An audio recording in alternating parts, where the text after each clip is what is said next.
Hi everyone, welcome to T-SAT classes. మనం కుల ప్రాతిపాదికన వెలి బహిష్కరణ అనేటువంటి టాపిక్ మీద గతంలో ఆ యొక్క క్యాస్ట్ అనేటువంటి పదం ఎలా ఉద్భవించింది, అలాగే కుల వ్యవస్థ యొక్క నిర్వచనం ఏంటి, కుల వ్యవస్థకు మూలమైనటువంటి వర్ణ వ్యవస్థ, కుల వ్యవస్థ యొక్క లక్షణాలు, వీటి గురించి అధ్యయనం చేసాం.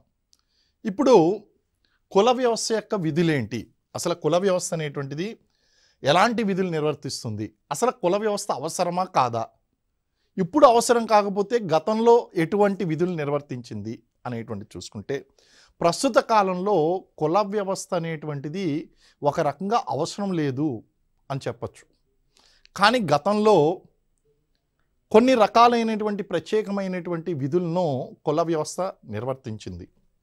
ముఖ్యంగా చూస్తే కుల వ్యవస్థ అనేటువంటిది సమాజానికి అవసరమైనటువంటి వృత్తులను నిర్ణయిస్తుంది. వెరీ వెరీ ఇంపార్టెంట్ అండి. కారణం ఏంటి అంటే, సమాజం ముందుకు నడవాలి, సమాజంలో పురోభివృద్ధి జరగాలి, సామాజిక గమనం అనేటువంటిది చెందాలి అంటే సమాజంలో వివిధ వృత్తులు అనేటువంటివి కావాలి. ప్రతి వృత్తి కూడా ముఖ్యమైనదే. అయితే ఈ వృత్తి ఎవరి వృత్తిని వాళ్ళు నిర్ణయించుకోవచ్చు అనేటువంటి స్వేచ్ఛను కనుక ఇచ్చినట్లయితే, సమాజంలో కొన్ని రకాలైనటువంటి వృత్తులను చేయడానికి ఇష్టపడరు. అందరూ కూడా ఉన్నతమైనటువంటి వృత్తులనే తీసుకుంటారు. మరి సమాజంలో కొన్ని రకాలైన వృత్తులు అంటే మానవ వ్యర్థాలను శుభ్రం చేయడం, జంతు కళేబరాలను మానవ కళేబరాలను తగలపెట్టడం, ఇలాంటి వృత్తులు కూడా అవసరమైనవి. ఇవి కూడా సమాజానికి చాలా ముఖ్యం. మరి ఇలాంటి వృత్తులను బలవంతంగా చేయించవలసి వచ్చేది. కాబట్టి కుల వ్యవస్థ ఏం చేసింది అంటే, కులాన్ని బట్టి వృత్తిని నిర్ణయించి, ఇష్టం ఉన్నా ఇష్టం లేకపోయినా ఈ వ్యక్తులను ఆ కులంలో పుట్టారు కాబట్టి ఆ వృత్తుల్ని చేయండి అని చెప్పింది. ఒక నిబంధన చెప్పబట్టి సమాజానికి అవసరమైనటువంటి వృత్తులన్నీ కూడా అక్కడ లభించడం అనేటువంటిది జరిగింది. అయితే కుల వృత్తులు అనేటువంటి నిర్ణయించడం, ఈ విధి వలన సమాజానికి మంచి జరిగింది, వ్యక్తులకు నష్టం జరిగింది. అంటే వ్యక్తిగతంగా నష్టం జరిగినప్పటికీ సమాజానికైతే మంచి జరిగిందండి. అలాగే ప్రతి వ్యక్తికి కూడా ఒక గుర్తింపు అనేటువంటిది ఇస్తుంది. అంటే పలానా కులానికి చెందినటువంటి వ్యక్తి అంటే కులం అనేటువంటిది పుట్టుకతో లభిస్తుంది. పుట్టుకతోనే ఈ వ్యక్తికి ఒక గుర్తింపు వస్తుంది, పలానా కులంలో జన్మించినటువంటి వ్యక్తి అనేటువంటి గుర్తింపు. అది గుర్తింపు పెద్దది కావచ్చు, చిన్నది కావచ్చు, కానీ ప్రతి వ్యక్తికి కూడా గుర్తింపు అనేటువంటిది కులంతో ముడిపెట్టి ఉంటుంది. ఇది కూడా కుల వ్యవస్థ యొక్క విధి. నెక్స్ట్ సాంఘిక భద్రత, సాంఘిక నియంత్రణ, important terminology. Social security and social control. First సాంఘిక భద్రత, సోషల్ సెక్యూరిటీ గురించి చూద్దాం. సాంఘిక భద్రత అనేటువంటిది మనం చూస్తే ఓ రకంగా చెప్పాలంటే ఆర్థిక భద్రత. చూడండి, మనం సోషల్ సెక్యూరిటీ అంటే ఈఎస్ఐ స్కీమ్స్ గురించి, పిఎఫ్ స్కీమ్స్ గురించి మాట్లాడతాం. అంటే ఇక్కడ సాంఘిక భద్రత అంటే ఎకనామిక్ సెక్యూరిటీ అన్నమాట. వ్యక్తులందరికీ కూడా ఒక వృత్తిని కేటాయించడం వలన, ఒక ప్రత్యేకమైనటువంటి వృత్తిని ఇవ్వడం వలన వాళ్ళు జీవనం ఎలా కొనసాగించాలి అనేటువంటి చింత లేదు వాళ్ళకి. కారణం ఏంటంటే, అనువంశికంగా లభించినటువంటి వృత్తి ఏదైతే ఉందో ఆ వృత్తి ద్వారా వీళ్ళు అనేక విధులు నిర్వర్తిస్తున్నారు, తన యొక్క జీవితం గడిచిపోతుందండి. అంటే కులం ద్వారా కులవృత్తి వస్తుంది, కులవృత్తి ద్వారా ఆదాయ మార్గం వస్తుంది, తద్వారా సాంఘిక భద్రత ఏర్పడుతుంది. అలాగే సాంఘిక నియంత్రణ, సోషల్ కంట్రోల్. ఈ సమాజం అంతా కూడా ఒక సవ్య దిశలో నడుస్తుంది, సమాజంలో సమతా స్థితి నెలకొని ఉంది, ఈక్విలిబ్రియం అనేటువంటిది ఉంది, లేదా శాంతి భద్రతలు అనేటువంటి కొనసాగుతున్నాయి అంటే నియంత్రణ అనేటువంటిది ఉంది. వ్యక్తి మీద సమాజం యొక్క నియంత్రణ ఉంది.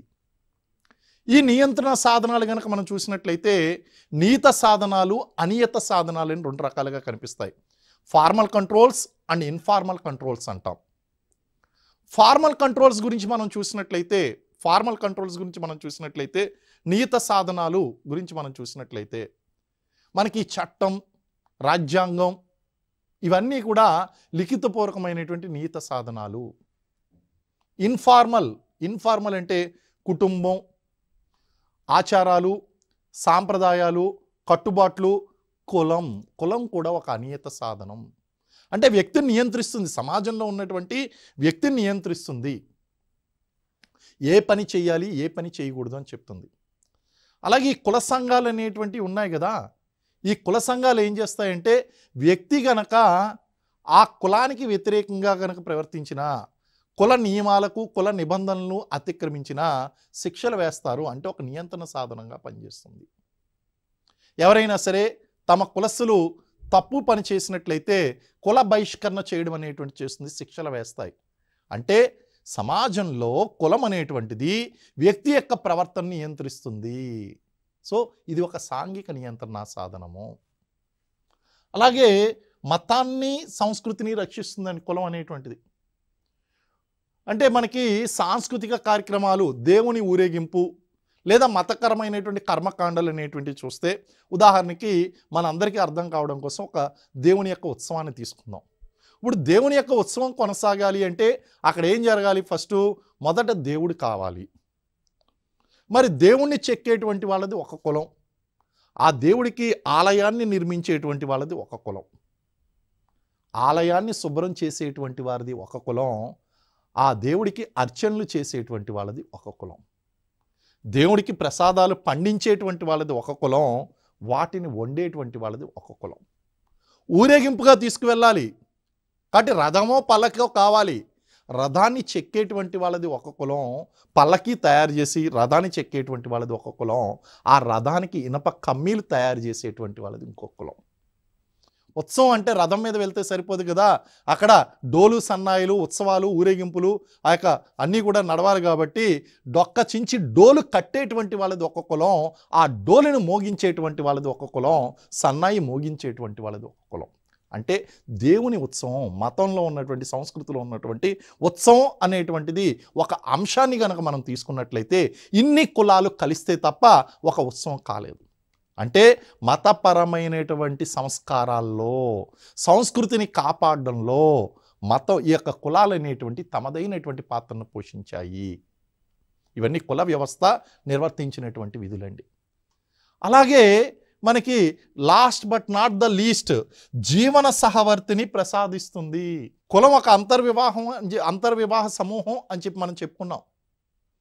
అంటే కులంలో ఉన్నటువంటి ప్రతి వ్యక్తి కూడా తన కుల సహకారంతో తన యొక్క జీవన సహవర్తిని, లైఫ్ మేట్ని ఎంచుకునేటువంటి అవకాశం ఉంది. కులమే ఆ వ్యక్తికి జీవన సహవర్తిని ప్రసాదిస్తుంది. ఇవన్నీ కూడా కుల వ్యవస్థ నిర్వర్తించేటువంటి విధుల కింద మనం చెప్తాం. అయితే కులం ఎలా ఆవిర్భవించింది? యాజ్ ఎ లేమ్యాన్ రకరకాలుగా మీరు చెప్తారు. అయితే జనరల్గా ఫస్ట్ మనం చెప్పుకోవాలంటే కులం అనేటువంటిది దేవుడి నుంచి ఆవిర్భవించింది, దైవతత్వ సిద్ధాంతం లేదా వర్ణం నుంచి ఆవిర్భవించింది జనరల్గా మనం చెప్పుకునేటువంటిది. కానీ ఈ సమాజ శాస్త్రంలో అనేక మంది శాస్త్రవేత్తలు ఈ కులం అనేటువంటిది ఎలా పుట్టింది అనేటువంటి అంశం మీద అధ్యయనాలు కొనసాగించి వివిధ సిద్ధాంతాలను తీసుకుని వచ్చారు. అయితే ఆ సిద్ధాంతాన్ని తీసుకొచ్చిన ప్రతిసారి కూడా విమర్శను ఎదుర్కోవడం, అసలు కులం ఎలా పుట్టింది అనేటువంటి విషయంలో శాస్త్రవేత్తలు ఏకాభిప్రాయానికి రాకపోవడం అనేటువంటిది చాలా కాలం కొనసాగింది.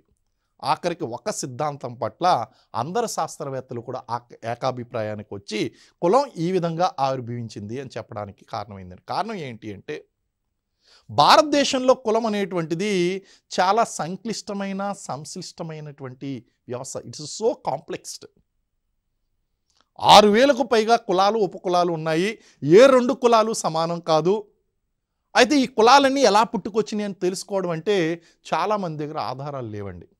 కాబట్టి భారతదేశానికి చెందినటువంటి సమాజ శాస్త్రవేత్తలు, అలాగే ఇతర దేశాలకు చెందినటువంటి సమాజ శాస్త్రవేత్తలు వీటి మీద అధ్యయనం కొనసాగించి, కులం అనేటువంటి అంశం మీద అధ్యయనం కొనసాగించి ఎలా పుట్టుకొచ్చింది అనేటువంటి దాని మీద వివిధ సిద్ధాంతాలను ప్రతిపాదించారు. అందులో మొదటి సిద్ధాంతం ఏది అంటే దైవ సిద్ధాంతము లేదా దైవదత్త సిద్ధాంతము. ఈ సిద్ధాంతం ఏం చెప్తుంది అంటే కులం అనేటువంటిది దేవుని యొక్క సృష్టి, భగవంతుని యొక్క శరీర భాగాల నుంచి కులం అనేటువంటిది పుట్టుకొచ్చింది. దీన్నే వర్ణ సిద్ధాంతము అని కూడా అంటారు. దీన్నే మీరు వర్ణ సిద్ధాంతము అని కూడా పిలవవచ్చు. మనం ఇందాక ముందు క్లాసులో మనం చెప్పుకున్నట్టు ఇంత ముందు క్లాసులో వర్ణం అనేటువంటిది ఎలా పుట్టుకొచ్చింది అన్నప్పుడు నేను ఆ వర్ణం నుంచి కులం ఎలా వచ్చిందో చెప్పానో అది ఇక్కడ పనికొస్తుంది అనమాట. వర్ణం నుంచి మనకి జాతులు, జాతుల నుంచి కులాలు, కులాల నుంచి ఉపకులాలు పుట్టుకొచ్చినాయి అని చెప్పేటువంటి సిద్ధాంతం.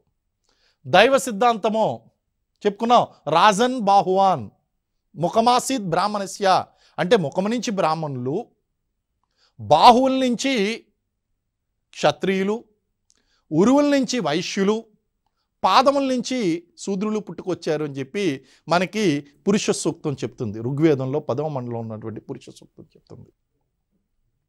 అలాగే భగవద్గీతలో శ్రీకృష్ణుడు కూడా వర్ణం అనేటువంటిది భగవంతుని సృష్టి, చాతుర్వర్ణం మయా సృష్టం గుణకర్మ విభాగసహ అని అక్కడ కూడా చెప్పడం జరిగింది.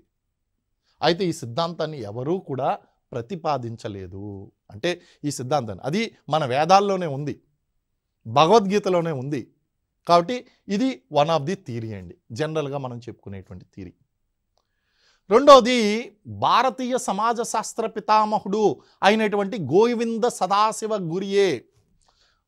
గోవింద సదాశివ గురియే ఈయన ఎవరైతే ఉన్నారో జిఎస్ గురియే, ఈయన రాజకీయ సిద్ధాంతాన్ని లేదా కృత్రిమ సిద్ధాంతాన్ని ప్రతిపాదించాడు. రాజకీయ సిద్ధాంతమో మరియు కృత్రిమ సిద్ధాంతమో ఈయన అబ్బే డ్యూబేస్ దీన్ని ప్రతిపాదించడం జరిగింది. అలాగే జిఎస్ గరియే కూడా దీన్ని ప్రతిపాదించడం జరిగిందండి. ఏంటి రాజకీయ సిద్ధాంతము లేదా కృత్రిమ సిద్ధాంతమో? దీన్నే బ్రాహ్మిన్ డామినిక్ థియరీ అని కూడా అంటారు. దీన్ని రాజకీయ సిద్ధాంతాన్ని జిఎస్ గురియే ఏ రూపంలో చెప్పారంటే బ్రాహ్మణాధిక్య సిద్ధాంత రూపంలో చెప్పారు. అంటే అర్థం ఏంటి అంటే వర్ణ వ్యవస్థలో, ఈ వర్ణ వ్యవస్థలో పై స్థాయిలో ఉన్నటువంటి బ్రాహ్మణులు తమ యొక్క ఆధిపత్యాన్ని కాపాడుకోవడం కోసం కింద వర్ణాలను పెంచారు, సృష్టించారు. ఇప్పుడు బ్రాహ్మణులు ఎన్ని వర్ణాల కన్నా పైన ఉన్నారు? 3 వర్ణాల కన్నా పైన ఉన్నారు. ఇప్పుడు బ్రాహ్మణులు తమ యొక్క మేధస్సు ద్వారా రాజకీయం చేయడం ద్వారా కృత్రిమ మేధస్సు సిద్ధాంతం అంటాం, అంటే సృష్టించినటువంటిది. వాళ్ళు ఏం చేశారంటారు ఈ సిద్ధాంతం ప్రకారం? ఈ క్రింద వర్ణాలు, కులాలు, జాతులు కులాలు, ఉపకులాలు అనేటివి పెంచుకుంటూ పోయారు. ఇప్పుడు బ్రాహ్మణుల కింద ఎంతమంది ఉన్నారంటే సుమారు 6,000కు పైగా ఆ కింద ఉన్నారు, అందరికంటే పైన. అంతకుముందు 3 ఉండేవారు. అంటే వీళ్ళ సిద్ధాంతం ప్రకారము బ్రాహ్మణులు వేదాలు చదువుకున్నారు, వాళ్ళ యొక్క మేధస్సు ద్వారా రాజకీయం చేసి ఈ కింద వర్ణాలను సృష్టించారు అనేటువంటి సిద్ధాంతమే కృత్రిమ సిద్ధాంతమో లేదా బ్రాహ్మణాధిక్య సిద్ధాంతమో లేదా రాజకీయ సిద్ధాంతమో అని చెప్తాము. వాస్తవం మనం చూసుకుంటే దీని మీద ఉన్నటువంటి విమర్శ, ఈ సిద్ధాంతాన్ని even father of Indian sociology సమర్థించినటువంటి సిద్ధాంతాన్ని కూడా అంగీకరించలేదు శాస్త్రవేత్తలు. కారణం ఏంటంటే దీని మీద ఒక విమర్శ ఉంది. వర్ణ వ్యవస్థలో బ్రాహ్మణులు అత్యధిక ప్రయోజనాలు పొందేరనడంలో ఏమాత్రం సందేహం లేదు. కానీ బ్రాహ్మణులే ఈ క్రింది కులాలను సృష్టించారు అన్నదానికి శాస్త్రీయమైనటువంటి ఆధారాలు లేవు అని చెప్పారు. దాంతో ఈ సిద్ధాంతం ఫెయిల్ అయింది. నెక్స్ట్ వృత్తి సిద్ధాంతమో, నెస్ఫీల్డ్ అనేటువంటి శాస్త్రవేత్త మనకి వృత్తి సిద్ధాంతాన్ని ప్రతిపాదించాడండి. ఈ వృత్తి సిద్ధాంతాన్ని ప్రతిపాదించడం జరిగిందండి. ఏం చెప్తుంది ఈ ఆక్యుపేషనల్ థియరీ అంటే మనకి లోహం కనుగొనక ముందు అండ్ లోహం కనుగొన్న తర్వాత, before inventing the metal and after inventing the metal, ఈ 2 విషయాల్లో గనక మనం చూసినట్లయితే మనకి ఈ వృత్తుల్లో కొన్ని భేదాలు కనిపిస్తాయి. లోహం కనుగొనక ముందు వృత్తుల సంఖ్య తక్కువ, లెస్ నెంబర్ ఆఫ్ ఆక్యుపేషన్స్, తక్కువ సంఖ్యలో ఉండేవి. అలాగే నైపుణ్యము, స్కిల్, స్పెషలైజేషన్ కానీ లేకపోతే స్కిల్స్ కానీ చాలా తక్కువగా ఉండేది. తక్కువ సంఖ్యలో కులాలు ఉండేవి. అలాగే తక్కువలో నైపుణ్యాలు కూడా ఉండేవి. కాబట్టి అప్పుడు పెద్దగా ఈ యొక్క కులాలు అనేటువంటివి అభివృద్ధి చెందలేదు. కానీ ఎప్పుడైతే లోహాన్ని కనుగొన్నారో స్పెషలైజేషన్ అనేటువంటి స్టార్ట్ అయింది, కులాల సంఖ్య కూడా పెరిగింది. అంటే వృత్తుల సంఖ్య పెరిగింది. ఎలా పెరిగిందంటే ఇక్కడ వృత్తులేమో తక్కువగా ఉండేవి, నైపుణ్యాలు తక్కువగా ఉండేవి. లోహం కనుగొన్న తర్వాత వృత్తుల యొక్క సంఖ్య పెరిగింది, అలాగే నైపుణ్యం కూడా పెరిగింది. ఎప్పుడైతే ఈ వృత్తుల యొక్క సంఖ్య పెరిగిందో ఆ వృత్తి సమూహాలే కుల సమూహాలుగా మారాయి అనేటువంటి సిద్ధాంతమే ఈ వృత్తి సిద్ధాంతము నెస్ఫీల్డ్ ప్రతిపాదించాడు. అయితే దీని మీద కూడా విమర్శ వచ్చిందండి. కారణం ఏంటి అంటే భారతదేశంలో ఉన్నటువంటి 6000 కులాలు ఉపకులాలకు ఈ యొక్క వృత్తి మూలాలను చెప్పలేకపోయారు ఈ శాస్త్రవేత్త. దాంతో ఈ సిద్ధాంతం కూడా ఫెయిల్ అయింది. దీన్ని కూడా అంగీకరించలేదని దైవ సిద్ధాంతాన్ని కూడా. కారణం ఏంటి అంటే ముఖం నుంచి బ్రాహ్మణులు వచ్చారా, ఎలా వస్తారు చూపించమన్నారు. There is no scientific evidence for that. అలాగే ఇది ఒక మిత్ అండి, ఇది ఒక మిత్ కాబట్టి ఇది ఫెయిల్ అయింది. ఇక్కడ బ్రాహ్మణులే సృష్టించారు అని చెప్పడంలో వలన అది ఫెయిల్ అయింది.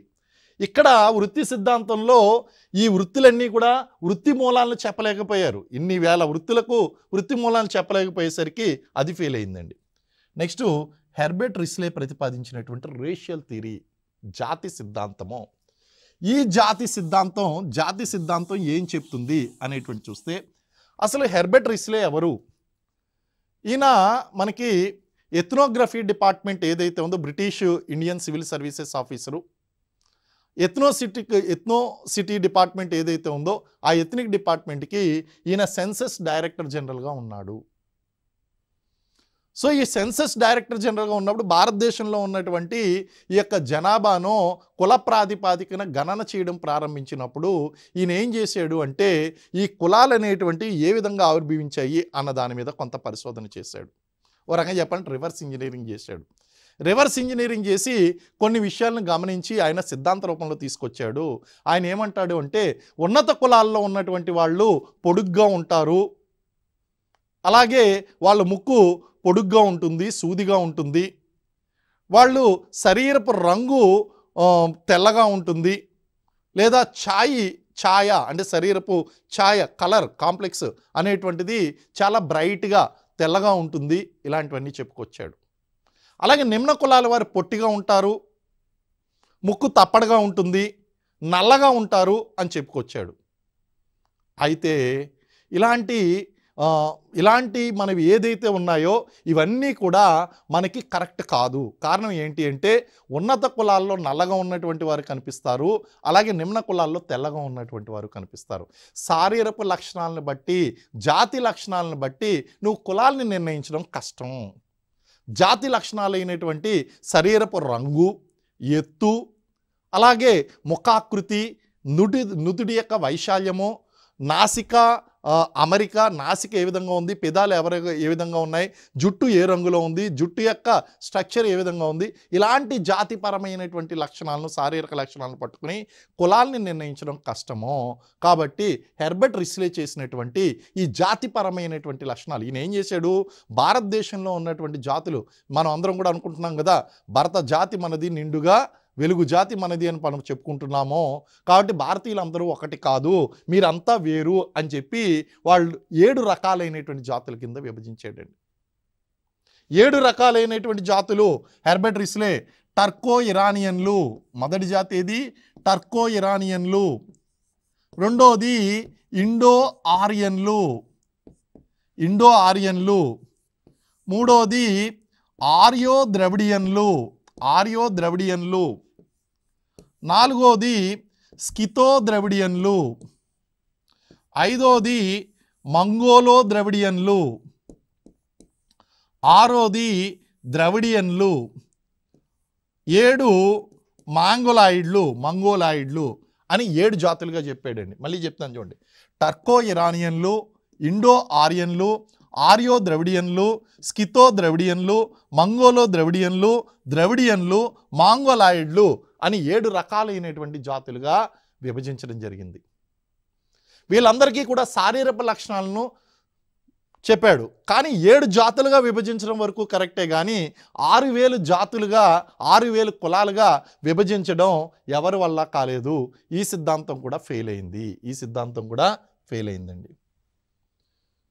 పరిణామవాదులు, ఎవల్యూషనరిస్టులు, పరిణామవాదులు అంటారు. LH Morgan. పరిణామవాదులు ఎవరు అంటే ఎల్హెచ్ మార్గాన్. పరిణామవాదులు ఏమంటారు అంటే సమాజంలో పరిణామం చెందడం ద్వారా కులం ఆవిర్భవించింది అని చెప్తారు. పరిణామవాదులు అయినటువంటి ఎల్హెచ్ మార్గాన్, సమ్నర్, కెల్లార్ అనేటువంటి శాస్త్రవేత్తలు పరిణామవాదులు.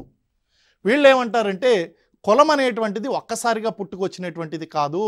ఈ యొక్క సామాజిక పరిణామ క్రమంలో కులం అనేటువంటిది జాతులుగాను, జాతుల నుంచి కులాలుగాను, కులాల నుంచి ఉపకులాలుగాను పుట్టుకొచ్చింది అని ఎవల్యూషనరిస్టులు పేర్కొన్నారండి. అయితే ఓకే, వీళ్ళు చెప్పిన దాంట్లో వాస్తవమా అవాస్తవం అనేటువంటిది మనం చెప్తే అది ఏ విధంగా 6000గా పరిణామం చెందాయి అనేటువంటిది ఖచ్చితమైనటువంటి ఆధారాలు లేవు. ఓకే, కొన్ని ప్రాంతాల్లో ఇది అప్లికబుల్ అయింది, కొన్ని ప్రాంతాల్లో అప్లికబుల్ కాలేదు. దాంతో దీన్ని కూడా పక్కన పెట్టారు. ఇది కూడా ఫెయిల్ అయిందండి. జిఎస్ గురియా ఆల్రెడీ చెప్పుకున్నాం, బ్రాహ్మణులే సృష్టించారు అనేటువంటి థియరీ, బ్రాహ్మణిక్ థియరీ. హట్టన్ మానా సిద్ధాంతము, ఇది ఇంకా విచిత్రంగా ఉంటుందండి. ఈ సిద్ధాంతం అంటే మనం ఆ పదం వాడకూడదు. కారణం ఏంటి అంటే ఇక్కడ భారతదేశంలో హిందూ మతంలో ఉన్నటువంటి ఆ యొక్క సిద్ధాంతాన్నే, దైవ సిద్ధాంతాన్నే మన వాళ్ళు దైవదత్త సిద్ధాంతాన్ని అంగీకరించలేదు. ఇట్స్ ఎ మిత్ అన్నారు. అటువంటిది ఈ మానా అనేటువంటిది ఇది ఒక మానవాతీత శక్తి. మానా అనేటువంటిది మానవాతీత శక్తి, మానా అంటారు దాన్ని. ఈయనేమంటాడంటే ఈ కులాలు అనేటువంటిది మానా అనేటువంటి అతీంద్రియ శక్తి సృష్టించింది అని చెప్తాడు హట్టన్. ఇక్కడ దేవుడు సృష్టించాడు అని చెప్తేనే మనం నమ్మలేదు. అటువంటిది మానా అనేటువంటి అతీంద్రియ శక్తి ఈ కులాలని సృష్టించింది అని చెప్తే అందులో ఏమాత్రం కూడా వాస్తవం లేదు. So again it's a myth. ఇది ఫెయిల్ అయిందండి. హట్టన్ సిద్ధాంతం కూడా ఫెయిల్ అయింది. నెక్స్ట్ గిల్బర్ట్ అనేటువంటి శాస్త్రవేత్త భౌగోళిక సిద్ధాంతాన్ని ప్రతిపాదిస్తాడు. భౌగోళిక సిద్ధాంతం ఏం చెప్తుంది అంటే ఈ భౌగోళిక సిద్ధాంతము ఈ ప్రాంతాన్ని బట్టి కులాలు ఏర్పడ్డాయి అని చెప్తారు. ప్రాంతాన్ని బట్టి కులాలు ఏర్పడ్డం ఏంటి అంటే ఉదాహరణకి మనకి పర్వతాలు మరియు అరణ్యాలు, పీఠభూములు, అలాగే మైదానాలు,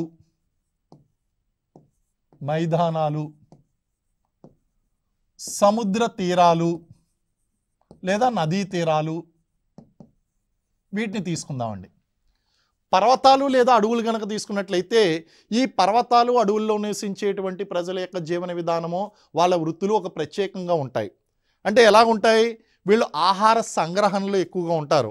వేటాడడం లేదా వేటాడినటువంటి ఆహారాన్ని ఎక్కువ కాలం నిల్వ చేసుకోవడం, ఆ వేటాడడానికి అవసరమైనటువంటి బాణాలను, ములుకులను చేసుకోవడం, లేదా పక్షులను పట్టేటువంటి వలలను తయారు చేసుకోవడం, ఇలాంటి వృత్తుల్లో ఉంటారు. అలాగే పీఠభూముల్లో ఉన్నటువంటి వాళ్ళు ఎవరైతే ఉన్నారో ఈ పీఠభూముల్లో ఉన్నటువంటి వాళ్ళు ఈ లోహ సంగ్రహణలో ఉంటారు. ఆ లోహాల నుంచి వివిధ వస్తువులను తయారు చేస్తూ ఉంటారు. అలాగే మైదానాల్లో నివసిస్తున్నటువంటి వాళ్ళు పూర్తి స్థాయి వ్యవసాయోత్పత్తి, ఆహారోత్పత్తిలో ఉంటారు, వ్యవసాయం చేస్తారు, వ్యవసాయ అనుబంధ వృత్తుల్లో ఉంటారు. నదీ తీరాల్లోనూ సముద్ర తీరాల్లో ఉండేటువంటి వాళ్ళు చేపల పట్టడం, పడవలు తయారు చేయడం, వలలు తయారు చేయడం, ఇలాంటి వృత్తుల్లో ఉంటారు. కాబట్టి వీళ్ళ జీవన విధానాన్ని బట్టి, వృత్తులను బట్టి ఈ వృత్తి సమూహాలే మనకి ప్రాంతాన్ని బట్టి కులాలుగా ఏర్పడ్డాయి అని చెప్పేటువంటి సిద్ధాంతమే భౌగోళిక సిద్ధాంతము. ఇది వృత్తి సిద్ధాంతానికి దగ్గరగా ఉంటుంది.